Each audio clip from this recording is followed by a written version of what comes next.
అందరికీ నమస్తే, welcome to our channel. 2024 ఎన్నికల ఫలితాల తర్వాత జగన్మోహన్ రెడ్డి గారికి ప్రతిపక్ష హోదా కూడా లేదని చెప్పేసి చాలా డిసప్పాయింట్ అయిపోయారు. నేనే ఇంకొక 30 ఏళ్ళు సీఎంగా ఉంటానని చాలా ఆశలు పెట్టుకున్నారు. కాకపోతే పరిపాలన సరిగ్గా లేకపోతే ప్రజల తీర్పు ఇలానే ఉంటుందని మాత్రం ఒక అంచనా కూడా వేయలేకపోయారు. ఇప్పటికీ తనకి అధికారం కోల్పోయి 15 నెలలు పూర్తవుతున్నా సరే ఇంకా మరి అతనే సీఎం అనుకుంటున్నాడో లేదంటే నాకెందుకు ఇలా జరిగిందని ఓటమి నుంచి ఇంకా బయటకు రావటం తెలియట్లేదు. కానీ చిన్నపిల్లల్లాగా మారం చేస్తూనే ఉన్నారు. నాకు ప్రతిపక్ష హోదా ఇస్తేనే నేను అసెంబ్లీకి వెళ్తాను అని చెప్పేసి మొండి పట్టుకున్నారు. అప్పటి నుంచి కూడా అధికార పక్షంలో ఉన్న ప్రతి ఒక్కరు నాయకుడు కూడా దమ్ముంటే రండి అసెంబ్లీకి వచ్చి మీ వాదన వినిపించండి అంటారు. ఎవరన్నా అంటారు, అదేవిధంగా అన్నారు కూడా. కానీ ఇప్పుడు వైసీపీని అభిమానించే వాళ్ళే అన్నా నువ్వు అసెంబ్లీకి వెళ్ళు, సమస్యలపైన నువ్వు గొంతు ఎత్తు, అప్పుడే మన పార్టీ నిలబడుతుంది అని చెప్పేసి చాలామంది అభిప్రాయపడుతున్నారు. ఇది వాస్తవం. ఇక్కడ చూస్తే కనుక జగన్ అన్న అసెంబ్లీకి వెళ్ళు, నేను వెళ్ళను, నాకు ప్రతిపక్ష హోదా ఇస్తేనే వెళ్తాను అని చెప్పేసి పట్టుకున్నారు కదా. మరి మిమ్మల్ని కూడా పులివెందుల ప్రజలు గెలిపించారు ఒక ఎమ్మెల్యేగా. మరి అలాంటప్పుడు అప్పుడు సీఎం కాకపోతే పక్కన పెట్టండి, అలాంటప్పుడు మీ ఒక ఎమ్మెల్యేగా మీ ప్రజల్ని మీరు సరిగ్గా పరిపాలించడం మీ బాధ్యత. వాళ్ళకి ఏమైనా సమస్యలు ఉంటే అది అసెంబ్లీకి వెళ్ళి లేవనెత్తి ఇది మా పరిస్థితి ఇలా ఉంది, మీరు ఏం చేస్తున్నారని అప్పుడు అడగండి. అంతేకాని చాట భారతం అంత స్క్రిప్ట్లు రెడీ చేసుకుని ప్రెస్ మీట్లోనూ లేదంటే చాట భారతం అంత స్క్రిప్ట్ టైప్ చేయించి మీ సోషల్ మీడియా హ్యాండిల్స్లో ట్విట్టర్లో పోస్ట్ చేయించడం వల్ల మీ పార్టీకి వచ్చేదేమీ లేదు, అలాగే అవతల పార్టీకి ఒరిగిపోయేది కూడా ఏమీ ఉండదు. మీరు ఎన్ని వేదికల్లో మీరు మాట్లాడినా అసెంబ్లీకి వచ్చి హాజరయ్యి అక్కడ స్పందించడం ఒకలా ఉంటుంది, వేరే చోట్ల మాట్లాడడం వేరేలాగా ఉంటుంది.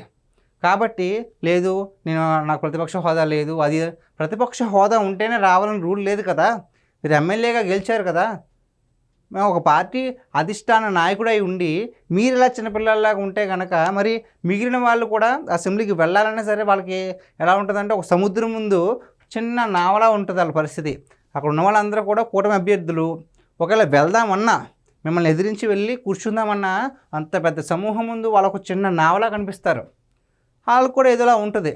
మీరుంటే కనుక ఒక పార్టీ అధినాయకుల్లాగా వాళ్ళకు ఒక ధైర్యంగా ఉంటుంది, మీరు ఆదేశించింది వాళ్ళు పాటిస్తూ ఉంటారు, మీకు కూడా కాస్త హుందాగా నడుచుకునే అవకాశం ఉంటుంది. అంతేగాని నేను వెళ్ళను, నాకు ఇది అవసరం లేదు, నాకు ప్రతిపక్ష హోదా ఉంటేనే నేను ఇలాగ ఉంటానని చెప్పేస్తే మిమ్మల్ని గెలిపించిన ప్రజలకు మీరేం న్యాయం చేస్తున్నట్లు? అంతెందుకండి, మీరంటే ఓకే, అంతకుముందు కూడా ఎమ్మెల్యేగా చేశారు, ఒకసారి సీఎంగా కూడా చేశారు. కానీ కొత్తగా ఎమ్మెల్యేలుగా గెలిచిన వాళ్ళకి ఎలా ఉంటుంది? నేను వెళ్ళి అసెంబ్లీకి వెళ్ళి నా గళం విప్పాలి, మా ప్రజల సమస్యలను నేను లేవనెత్తాలి, వాళ్ళ సమస్యలకు నేను పరిష్కారం చూపించాలని చాలామందికి ఉంటుంది. మీకులాగా అందరూ ఆలోచించరు. ప్రజలకు ఎంతో కొంత న్యాయం చేయాలి, ఎంతో కొంత వాళ్ళకి పరిపాలన చేయాలని చాలామందికి ఉంటుంది. అలాగే కొత్తగా గెలిచిన వాళ్ళకి కూడా ఉంటుంది కదా. మరి వాళ్ళ ఆశలకి అంటే మీరు ఏ విధంగా హామీ ఇచ్చినట్టు వాళ్ళ వెనక మీరు ఏ విధంగా ఉంటారు? కేవలం వెళ్తే అసెంబ్లీకి వెళ్తే కనుక నాకు చిన్న చూపని మీరు అనుకుంటున్నారు, లేదంటే గతంలో మీరు అసెంబ్లీలో ప్రవర్తించినట్టు వీళ్ళు ఎక్కడ ప్రవర్తిస్తారని మీరు భయపడుతున్నారు. కానీ మీరైతే మొత్తానికి అసెంబ్లీకి ఎగ్గొడుతున్నారు. ఒక్కడు గుర్తుపెట్టుకోవాలండి, ఏంటి జగన్మోహన్ రెడ్డి గారు ప్రవర్తించినట్టు కూటమి వాళ్ళు ప్రవర్తిస్తారంటే ముమ్మాటికి ప్రవర్తించరు. ఎందుకంటే వాళ్ళు ఏదో చేశారు కదా అని వీళ్ళు చేసేలా ఉంటే జగన్మోహన్ రెడ్డి గారిని ఎప్పుడూ అరెస్ట్ చేయాలి కూటమి ప్రభుత్వం అధికారంలోకి వచ్చిన వెంటనే. కానీ అలా కాదు.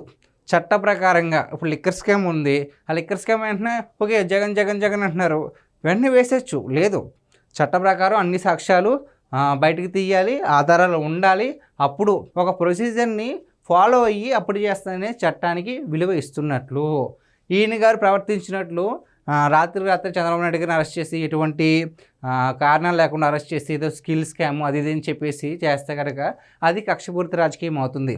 కాబట్టి మీరు అసెంబ్లీలో ప్రవర్తించినట్టు ఇంట్లో వాళ్ళని హీనాతిహీనంగా మాట్లాడినట్టు కూటమి ప్రభుత్వంలో ఉన్న వాళ్ళు ఎవరు కూడా మాట్లాడరు. ఎందుకంటే ఇన్నాళ్ళు అయింది అధికారంలోకి వచ్చి 15 నెలలు అవుతుంది. ఇప్పుడు కూడా ఏ అధికారి కూడా ఒక్క మాట కూడా తోడలేదు, ఒక్క మాట కూడా తప్పుగా మాట్లాడలేదు. ఎందుకంటే ఇది మంచి ప్రభుత్వం, మంచిగానే మాట్లాడుతుంది, మాట్లాడనిస్తుంది. తప్పులు ఏమైనా ఉంటే సరిదిద్దుతుంది, మరీ క్షమించడానికి తప్పు ఉంటే కనుక శిక్షిస్తుంది. అంతేగాని మీరైతే ప్రవర్తించదు. మీరు కూడా ఒక నాయకుడు కాబట్టి, ఒక ప్రాంతానికి ఎమ్మెల్యే కాబట్టి, మీ ప్రజలకి మీరొక లీడర్ లాగా మరి వాళ్ళ సమస్యలను మీరు ఎలాగైనా సరే వెళ్ళి ప్రశ్నిస్తేనే వాళ్ళకి మీ మీద గౌరవం ఉంటుంది. లేదంటే కనుక మీ పరిస్థితి చాలా దారుణంగా జరుగుతుంది, గుర్తుపెట్టుకోండి. సో ఇప్పటి నుంచైనా సరే మీ అభిమానులు అన్నట్టుగానే అసెంబ్లీకి వెళ్ళండి, ప్రాబ్లమ్స్ ఉంటే చెప్పుకోండి, ఎదిరించండి.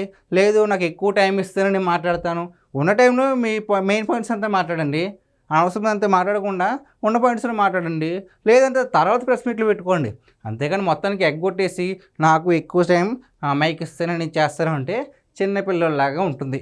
సో హుందాకరంగా ప్రవర్తించండి. సో గైస్, ఇది ఈరోజు మన వీడియో. మరి నిజంగానే జగన్మోహన్ రెడ్డి గారు వాళ్ళ అభిమానులు చెప్పినట్లుగా వింటారా వినరా అనేది వేచి చూద్దాం. Thank you.